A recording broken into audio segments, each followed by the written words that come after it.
He hasn't done it yet. Oh, yes, I did. Andreas, say what you were going to say. No. Yeah, we're not recording, Andreas. Go ahead, whatever you're going to say. Okay, welcome to Practical Shooting After Dark. I am your host, Joel. With me on deck tonight, we have a man that needs no introduction, Wanchik Kim. Hi. Matt Hopkins. Hello. And Andreas Yankopoulos. How did I do? Perfectly. Hello, everyone. Glad to have you back, my man. Yes. Okay. You guys know the deal. A topic, show and tell, something that makes you angry. Whatever. Not that How any much of us time would you get got? angry, obviously. Joel's going to say something angry. Crazy. Who wants to go first? Or you can make me go first if you want, since I think I normally pick on you guys. It's up to you. Yeah, that sounds good to me. You're fired up, man. I don't want to stand in the way. Yeah, a lot of rage. Okay, I want to talk about a question that we get asked a lot. We talk, here and in training group about having a gun that fits your hand, but what does that really mean? What does that look like? You don't measure it by glove size, or I'm not going to get out a tape measure and like, oh, my fingers are this long and my palm's this size. That means you buy a Shadow 2 or whatever. So, how do you know what gun fits your hand if the gun you have even fits your hand? And honestly, there isn't a universal answer, but I want to talk about some questions that I think you should ask yourself that would hopefully lead you to the right answer. The first one is, does the gun feel comfortable in my hands?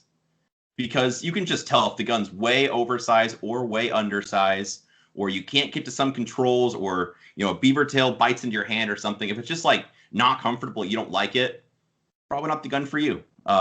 Another question that I always ask myself is, do I feel like my support hand is actually able to help me control recoil? Sometimes you get a gun that's, the grips, like, let's say it's really small, and when I go to put my support hand on the gun, I feel like I don't have any room in here, and I feel like, man, I can't hang on to the gun, or anytime I shoot, I feel like they're separating. So, maybe you could address that with grips or skateboard tape or something, but that's something really to be aware of also.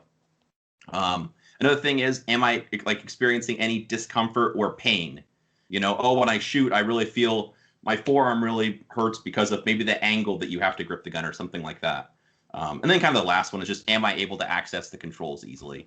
Because obviously, if you can't get to the magazine release to save your life, and you're using your support hand thumb to hit the magazine release or something goofy, then that's probably not the gun for you either. So I want to kind of talk about a process I guess I went through with guns. I started shooting Glocks a bit at an off season. I get a lot of questions about them. So I'll kind of talk about my Glocks, but honestly, the guns don't really matter. Just kind of think about maybe how it applies to what you're shooting. So I've got just a Glock Gen 4 17, nothing special. The gun was it didn't have any grip tape on it. It was really slippery. I borrowed my friend's gun. I'm like, oh man, this has grip tape on it. I like it. I feel like I can really get a better purchase. Okay. It's got back straps on it. I feel like I have more room for my support hands. So I'm like, yes, this is the gun for me, And then I worked with it some, and then it turned out, hey, maybe the back straps, for me, the back straps were too long, and I was having problems hitting the mag release. So it's like, okay, well, I'm going to take a back strap off. Let's see, does that fix? Maybe I take 2 off. Maybe it's just a frame, something like that. I got this 34 recently without the same deal, without grip tape. It's too slippery. I start training with it. The area on the top of the back strap, it's like, hey, man, that's too sharp. That skateboard tape that's chewing in my hand, I don't want that. So I take that off. So maybe you're experimenting with, grips, or I've got a Tanfolio. I don't like guns everywhere, but a gun like a metal gun, like a Tanfolio or a CZ, where you've got removable grip panels. You've got so many different options to pick one that fits your hands. So I think about any gun that we use for competition. I think about all the relevant guns have a back strap of some type, or grip panels, or something you can interchange. So, pick up those guns, try the different sizes that you have, and then just find one that feels, natural in your hand. When you shoot it, does your support hand do something? Can you reach the controls? Can I hit the slide release? Those kind of things. So, again, it's not a one size fits all, and I don't have an answer to measure, what size hands you are, or what guns you should have. But I think it's some things to think about. What do you guys have to say? I have a rule of thumb on tell my me. answer. Yeah, so I not really a lot of the high level competition shooter ask me this, but a lot of the actually non-competitive shooters, ask me this, like, hey, how do I get a right size grip? So how I tell them is if you just rest your hand on a table and completely relax, your fingers are going to curl naturally. And then just look at how relaxed you feel with that curl angle. And I tell them you want to get a gun that keeps you that angle, near that angle. So if you have to like curl a lot more than that, so small gun, if you have to curl your fingers a lot and that relaxed hand angle breaks, then it's going to typically add more tension. If you have to open up a lot more than that, it's going to also add tension. It's going to have a hard time pulling the trigger straight kind of thing too. So I usually tell them, hey, just rest your hand on the table, completely relaxed, look at your hand angle, and then try to get near size grip. Yeah, Do you mean like how far your fingers curl under your palm? Is that what you mean when you're laying your hand flat? Yeah, when you just rest it on the table, completely relaxed, your fingers naturally curl. Sure. And that's your neutral position. Say your thumb's up when you're doing that, Kim. Because I was thinking your thumb is to the left or right. You're thinking when your thumb is pointed towards the sky, right? Oh, actually, for this, it's less than the thumb. It's actually the grip front to back width. Yeah, but the orientation of your hand. Your thumb is up, not to the side. Exactly, yes. Yeah. If you rest it on the bottom of your palm on a table, like you're holding a cup, for example, that angle. So it's like this. Yes. You're You doing see that natural, relaxed hand position or angle. And you want to stay as close as possible to that.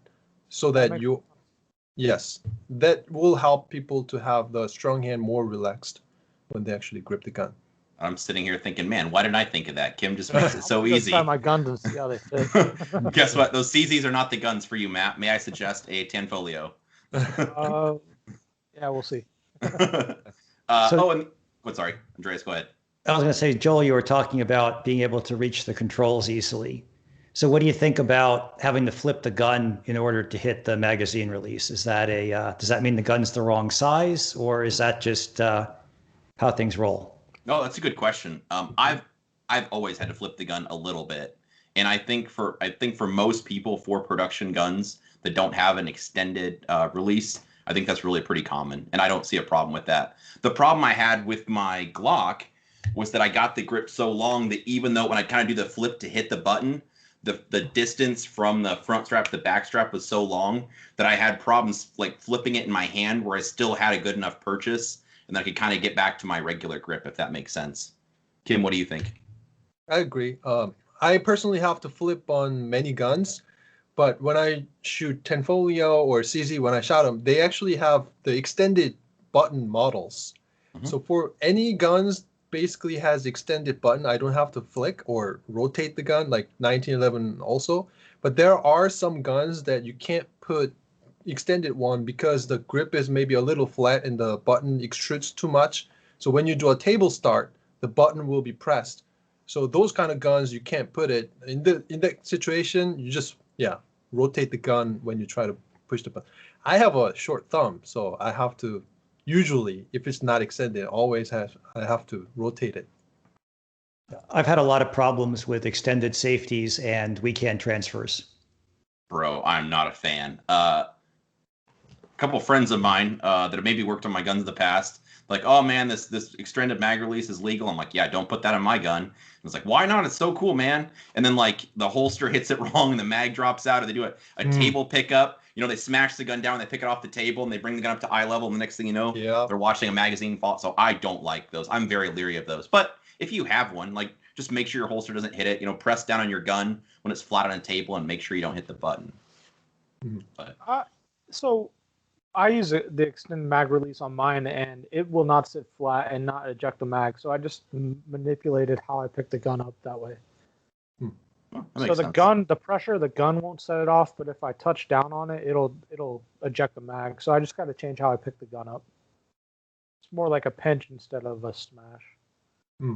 Makes sense. And then also, like, talking about grip panels, like I probably went through maybe 4 different pairs for my Tanfo before I found one that I liked. So I mean, I know people have heard me say I really like the palm swell grips from Lock, like very strongly. I've got that on all my guns. But Matt might pick that gun up like, yeah, this is terrible. I absolutely do not want this on my gun. It'll change. And It'll it's just, change. yeah, personality or your hands, what you look for, how you grip the gun, that stuff can all change. So, I mean, if you can, try other people's guns at your club, or, you know, try them before you buy them, so to speak, if you have the option to try someone else's gun. But unfortunately, it's kind of like holster. Sometimes you end up with a drawer full of stuff that you thought was going to be cool, but it just didn't work.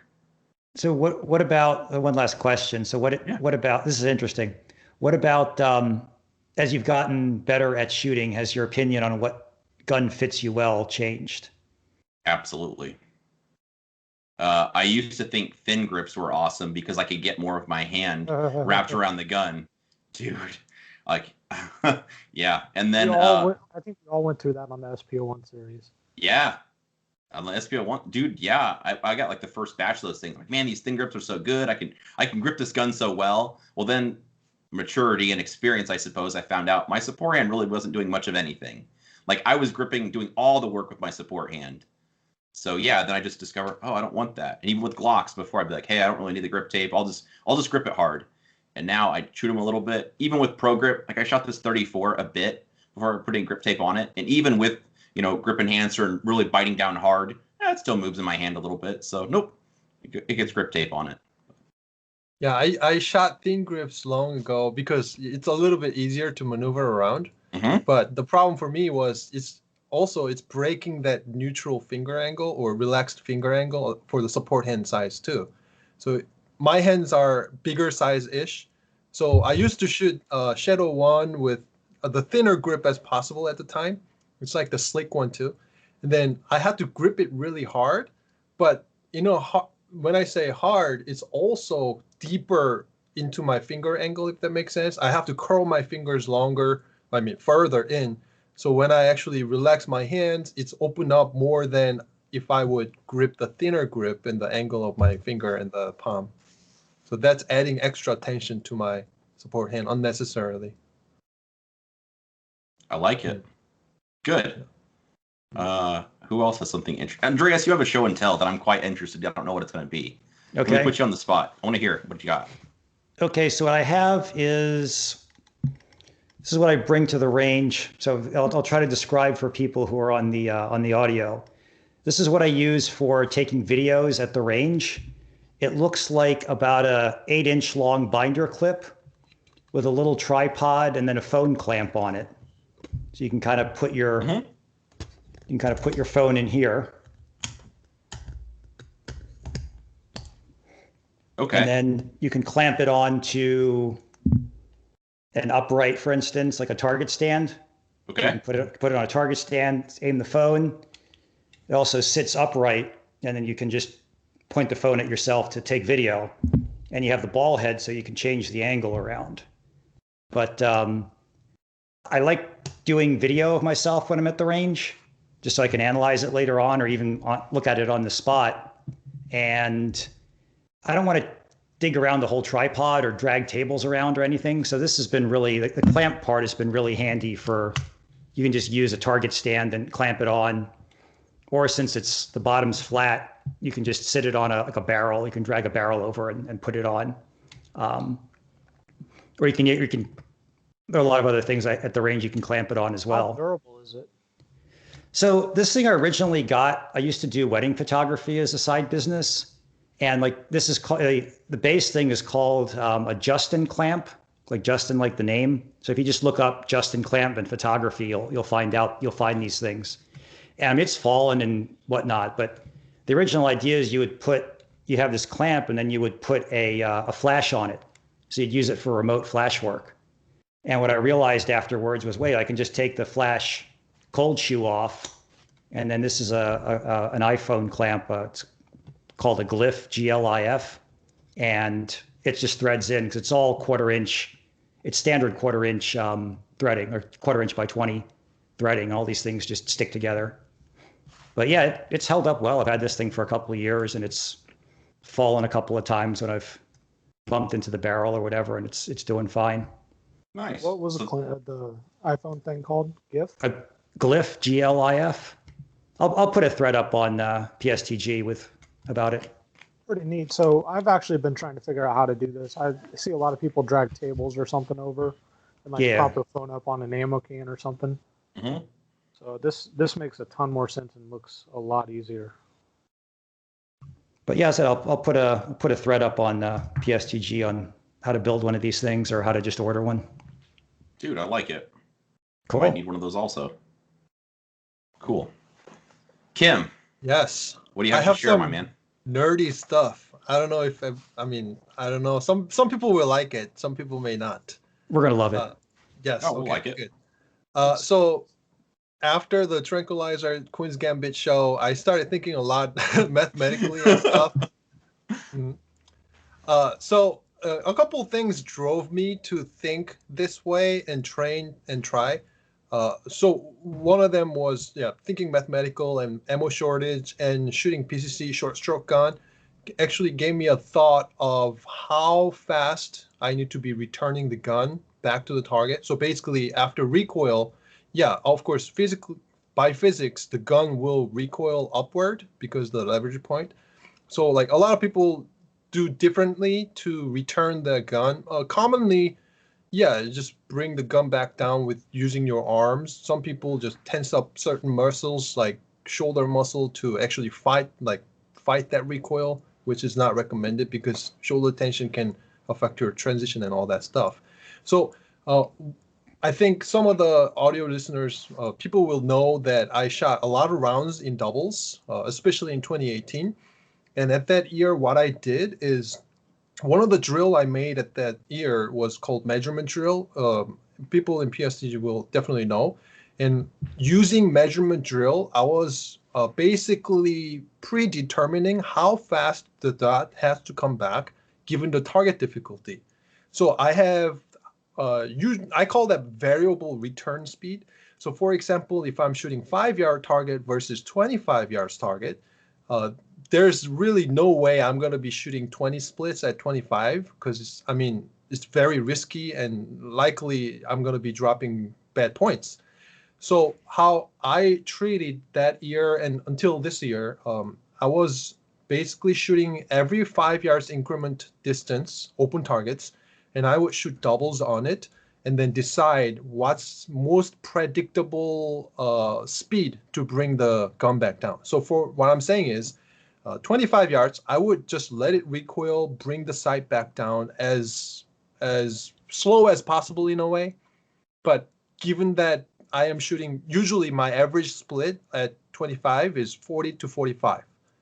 And 5 yards target, average split will be somewhere around 15. Given that split time, I need to make sure I return the gun back to the original spot within that time limit, right? So I was changing the speed of the dot returning back to target, depends on the difficulty of the target. However, that took a lot of ammo because I'm shooting at every 5 yards increments. And I'm trying to figure out, hey, how slow can I or how fast should I return back? So I was basically using that whole split time. So 45 split time, I'm using the whole time to actually clean things up, bring it back down. But then when I start shooting short stroke PCC, the difference between non-short stroke and short stroke was that I'm shooting the same splits because of the finger speed. Even if it's long stroked, I don't know if that's a thing. I can still shoot 15 splits with it. But visually, what I'm seeing was very different. Short stroke gun just cycles so fast. Even if I'm shooting same 15 splits, the dot, I see it stable a lot sooner. Long stroke one is not stable. It's just keep bouncing around the whole time. So I was thinking that first, next year, I'm not going to have as many rounds as before. I may, run out and maybe run out. I don't know. Hopefully not. But what if I just unify that return speed? So even if I'm shooting 5 yards, 15 yards, 25, whatever distance, if I return at the same speed and just practice one set speed of the return, then yes, I don't have to shoot every 5 increment. That's one thing. And then, for example, if I am returning, so this is a little bit nerdy mathematics stuff. Usually human response speed for what you see and actually do an action is about 15th of a second. So, of course, there are times where we split by as fast as we pull the trigger, like 5 yards. But 25 yards, you don't want to do that. You want to confirm the sight is stable under the target, right? So in that kind of case, there is the response time involved in it, which is around 15th of a second. In that case, I can just guesstimate, hey, I'm shooting 45 splits, and usually I'm taking my time to return the gun. So if it's 45 splits, I am returning the gun at around 0.3 seconds, somewhere around it. And then I'm visually confirming the dot stabilized and then pulling the trigger. That adds another 15th of a second. Okay, so let me add a question. So what you're talking about, for people that might not be following, is reactive and predictive shooting. Is that correct? Would that be an easy way? I don't want to put words in your mouth, but predictive, you know the outcome, you mash the trigger, and you can predict where the bullet's going to go. Compared to reactive, it's like adding that extra 15th maybe, but you see what the dot which you want, you press the trigger, dot goes up, dot returns, and then you visually, you double check, like you're confirming, you get that, you're reacting to the sight picture coming back down. Is that a fair way to say it? Very good way to put it, yes. Okay, sorry. To me, yes. So to me, proactive is more of shooting with physical speed, physical trigger speed. So you're predetermining how fast you're going to split with the physical speed. And the reactive shooting is visually confirming things and then shooting it. So that's how I think. Yes. So in terms of that, if I just make sure my return speed is at 0.2 seconds, what will be the results? So that means I am setting one speed of the return of the dot at 0.2 seconds. So basically the dot goes up, dot comes back down, and that takes 0.2 seconds, no matter what the distance is. And then I actually shot 5 yards distance increment. So where before, when I'm shooting 5 yards distance, I'm shooting, like I said, 15th of a second split. But I am making sure I'm returning within 15th of a second. However, if I fix my return speed at 0.2 second, then when I shoot 15th of a second split, yes, the gun is not quite returned yet, right? Mm-hmm. The gun's still returning. So the second shot, in theory, has to be higher than the original spot. But the thing is, when I shoot measurement drill at 5 yards, the part 1 of measurement drill where you shoot one shot in the dead center and then do not return anything and shoulders relaxed and everything and just shoot the second shot wherever the gun stopped. And that distance from the original shot and the second shot that was not returned is about 4 inches for me.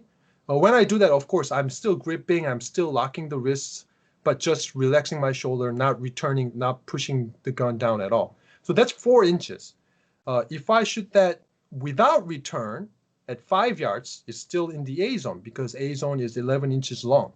Mm-hmm. So given that the first shot was the center, even if I don't quite return, even when I'm shooting 15th of a second split, and the speed of the return was for 0.2 second, it shouldn't be at the dead center for the second shot, but it's still around within that 2-inch zone group.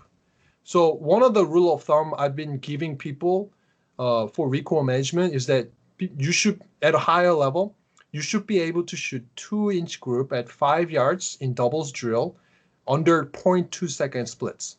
Mm-hmm. So now, even if I don't quite return all the way, fixed return split at 20 splits is still 2-inch group. Just that second shot is slightly higher than the original spot. And then up to further distances, when I go, for example, 25 yards, where let's say I was returning at 0.3 seconds, but now I'm returning 0.2 seconds, then it's kind of like the short stroke version where the dot comes back faster, and now I have a little more room to confirm a little more. Mm-hmm. So that's the theory. The reason why I wanted to do this, though, another reason was this. This is actually driven by Matt Hopkins, what you taught at the summit, PSTG summit. What Matt did in his presentation was he would set up like a 90-degree transition situation, and he would put a orange cone somewhere along like 45-30-degree line, something like that. And then what Matt said is, hey, when you transition to the next target 90 degrees, when the gun passed that cone, you immediately start down, and then you're gonna precisely stop on the next target and then shoot it. So when I tried that more, at that point, I was transitioning in a way I am moving the gun 100% speed to the next target, but 100% controllable speed. So I can quite stop it where I want. However, visually what I'm seeing is the dot was coming in super fast. But when Matt told me to do that, the dot was coming in slightly slower, but a lot more predictable. So I can almost time the shot better. So I'm waiting the dot to touch, and then I was able to time it and then get a better accuracy. However, in terms of the timer, the time difference was very not noticeable, because we're talking about gun going to the next target at 100% control speed versus maybe 90% speed control speed, where Matt was trying to make us do that 90%. I'm just giving a random number. So in terms of comfort and predictability, it was much better when the dot was coming in just a hair slower, so I can time it better. And then another benefit for the recoil stuff I was talking about. So if I am shooting 15th of a second split, and I'm trying to return within the time limit or as fast as possible, versus if I try to keep that dot returning within 0.2 second limit, but shooting 15th of a second, the dot was coming back in a more predictable speed in a way. So I was able to time it better in a case where I'm shooting 15 yards. So I was able to get even better grouping this way at 15 yards, because the dot is coming more predictable way than if it's coming back as fast as humanly possible speed, like dot jumps around crazy. Even if I call the shot, it may not be there. Because the split I'm shooting, like if, for example, 0.2 second split, 0.2 something, usually the gun may not be completely stabilized at sometimes. So just having the dot more predictable speed and also fixed return speed actually got me better results and better control and even better shot calling as well. So there was a lot of benefits. And I think this way, I'm going to be spending less amount of rounds on doubles too. So I can work on other areas with the same ammo.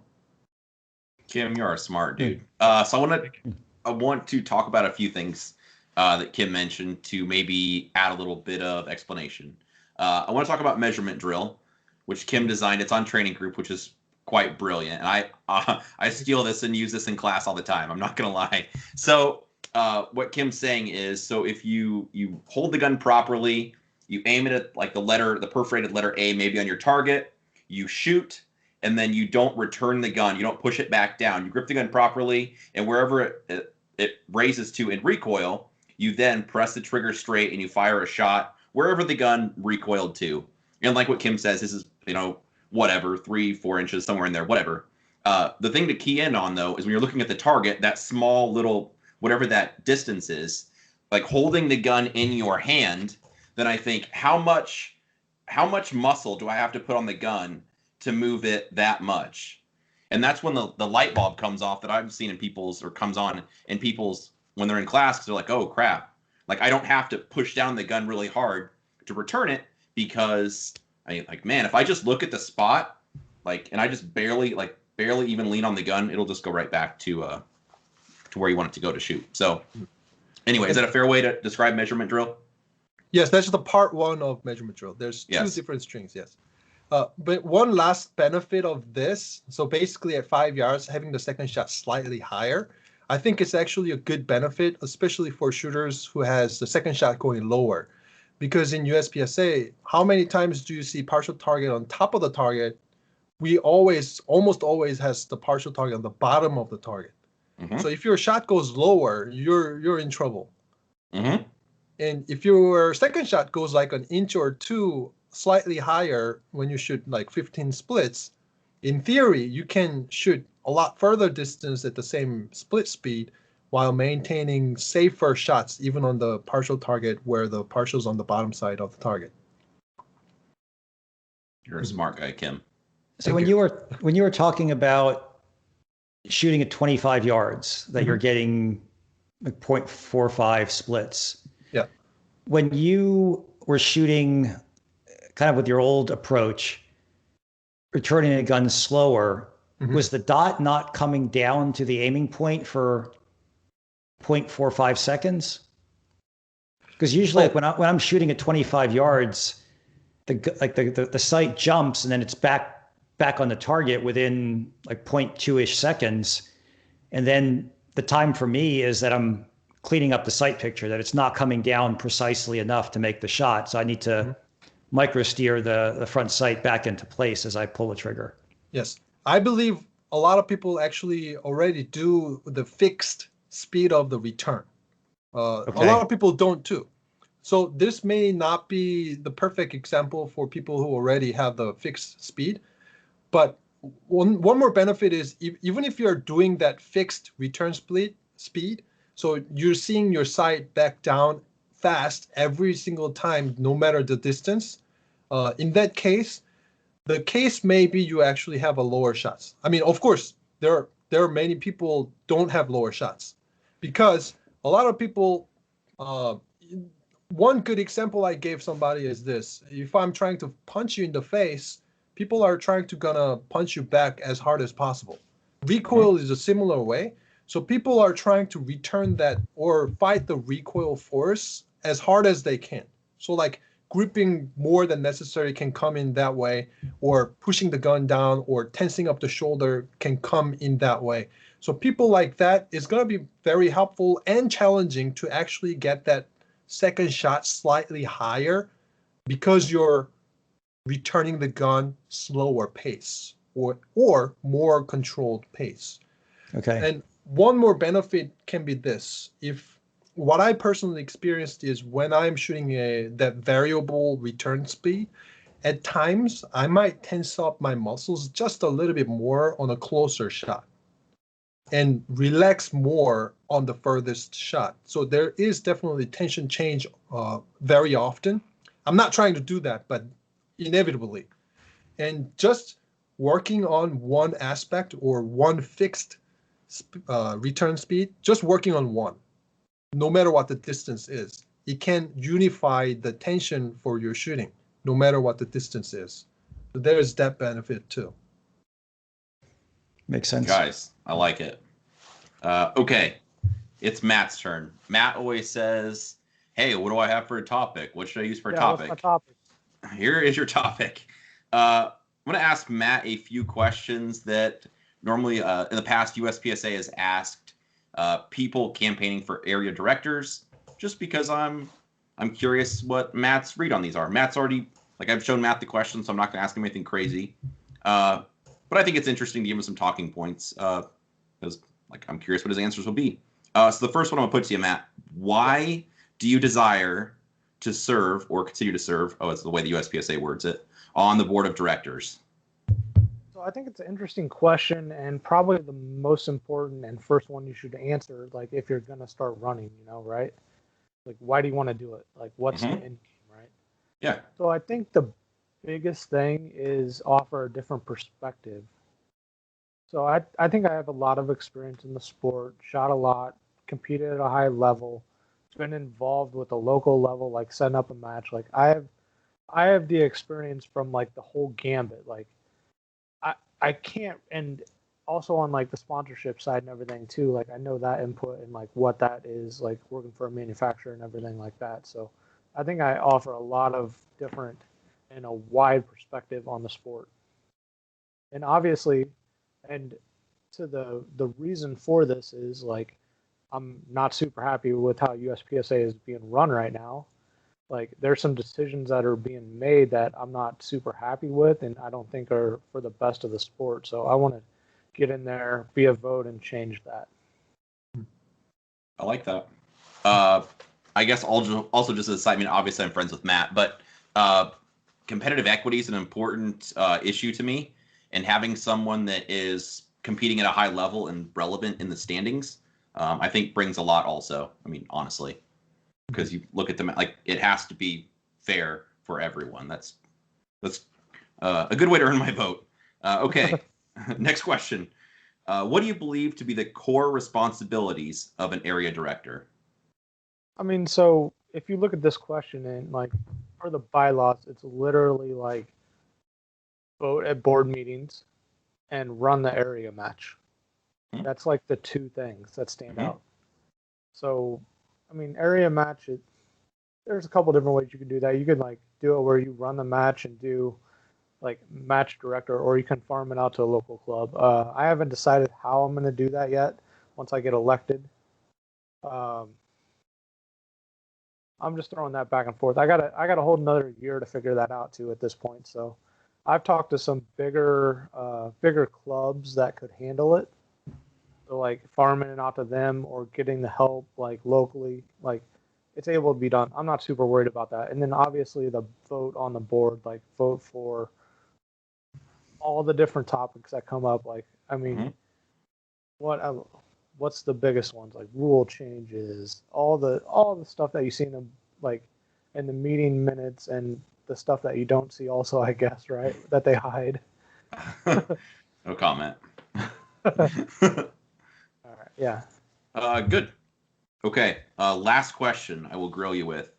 Okay. Prior to announcing your candidacy, what have you done to help grow the organization? All right. So Water on the base. That's probably my biggest contribution and thing I'll be remembered for. And walk off the back of the stage. Yeah, that's the back of the stage. One. Yeah. People are getting sloppy with that stuff right now. Man. I need to actually start bringing that back up. No, I think like the biggest thing is like running the local USPSA match at Mill Creek. So I was on the board at Mill Creek and ran like the match and was all the way from like assistant match director to president of the local club for 5 years. And then I took like a 4 or 5 year break, and now I'm back on the board and running the local matches there. So setting up local matches, proofing the stages, helping people design stages, like just doing that. Like that's probably my biggest, and I'm going to continue doing that no matter what. Well, I can't beat you up with any of those answers you gave. I think that's pretty good.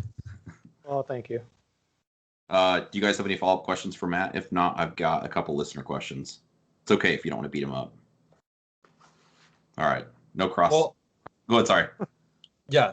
I personally think, for me, I usually in USPSA, I think as a competitor first.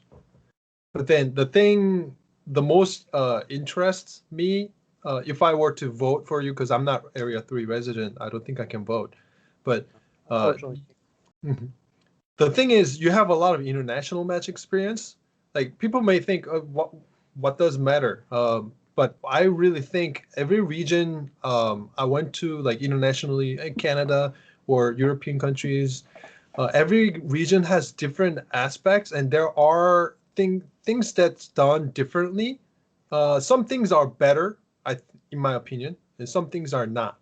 And I think Matt experienced a lot of good things. Like, for example, how can we make a national level match ran through more fluently could be one thing, or the politics behind it, the member management, the money management of the organization, each region. I think that's what interests the most if I were to vote you as a Area 3 resident.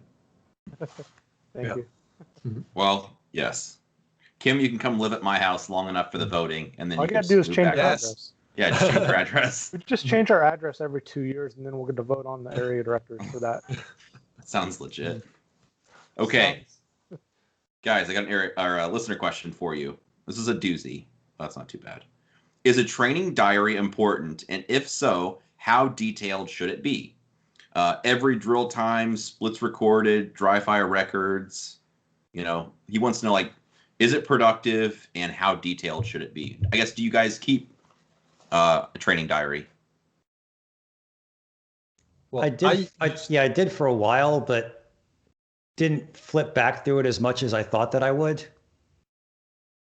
So now more I just kind of keep a list of some training points, like 2 or 3 things I'm trying to focus on at any given time. Mm-hmm. And just try to make sure that I'm hitting those during my training. Mm-hmm. For me, I actually had a blog-ish. It was a forum. So in the forum, I was creating my own thread.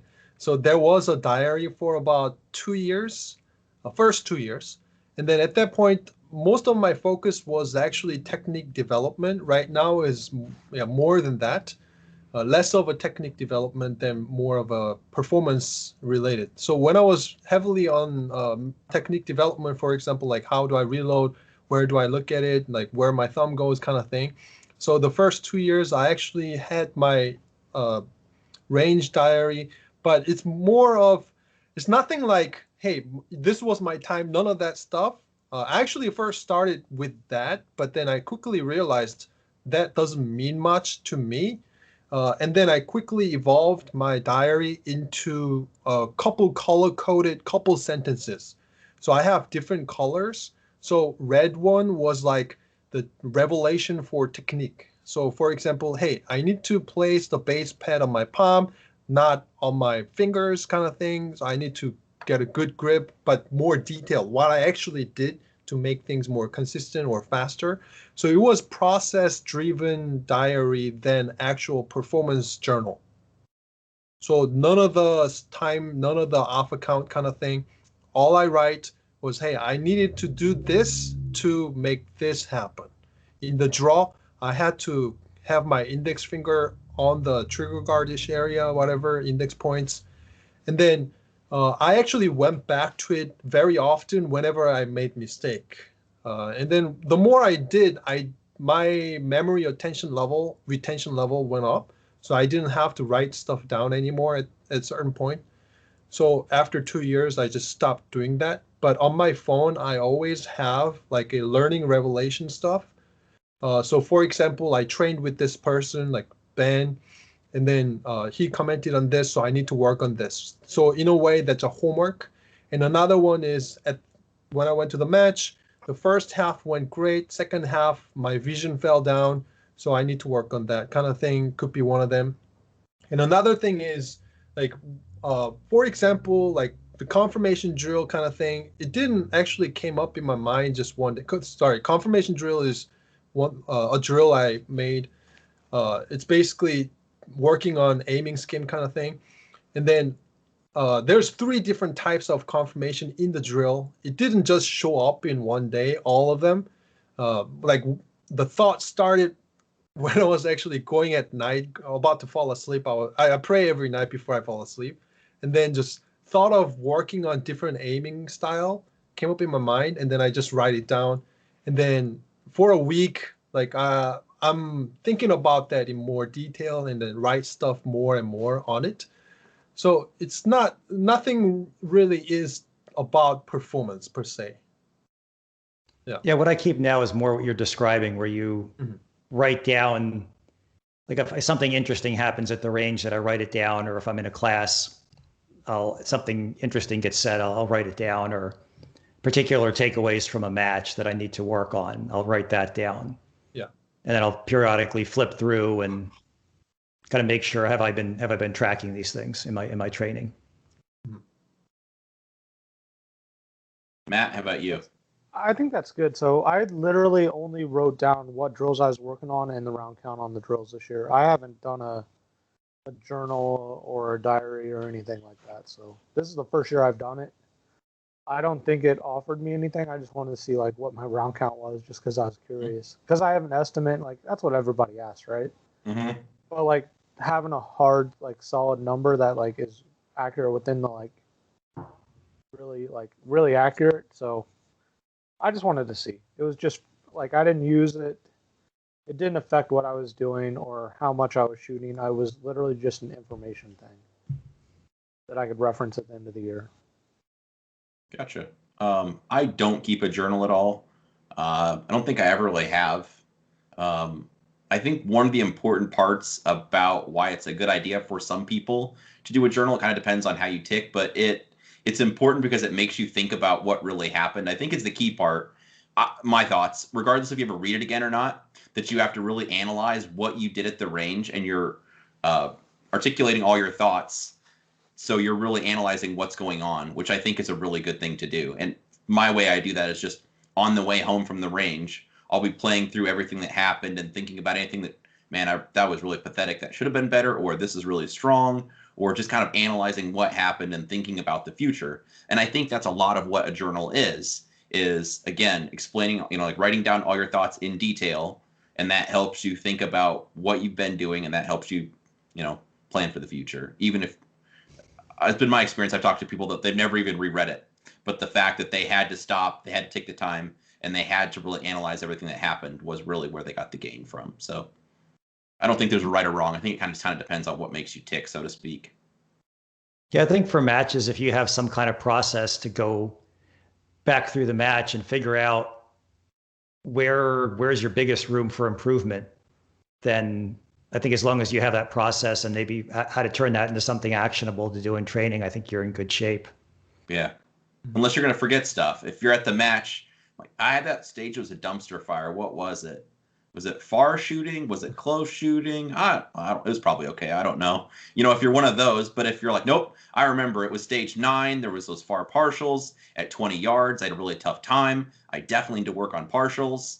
And that's kind of the same thing as writing it down. So I think it kind of depends on your ability to recall what happened and then, draw conclusions from your results you had, whether it was good or bad, needs to get better, is improving, what you're doing is working, that kind of thing. So yeah, assessing where your training's been and then where you're going.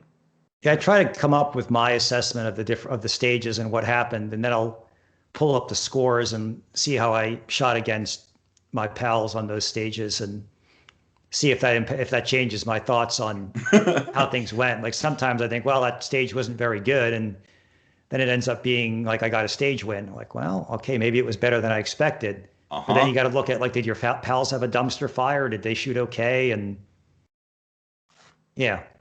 I think documentation is especially more beneficial to people who's training irregularly or training very little, like one live fire a week kind of a situation, or you have to go somewhere abroad and come back in like 2-3 weeks, no training. Then I think for the retention purposes, I think it's a very good idea. Yeah. Kim, you're so smart. Yeah, that makes a lot of sense. Yeah, if you're likely to forget, or if there's a duration between training, that makes so much sense. Well, and guys, I personally do a lot more video documentation than writing documentation. So yeah, I video every match I shoot, and very often I shoot in training, and I video myself doing certain things too. Yeah. Well, guys, I'm not sure. Was this a bang-up podcast? I think it was okay. That was very good. Good. Yeah. All right. Verdicts in. It was a bang-up podcast. Listeners, if you have a question you'd like to answer to, go to my website. It's bensteger.com. Send me your question. I'd love to hear from you.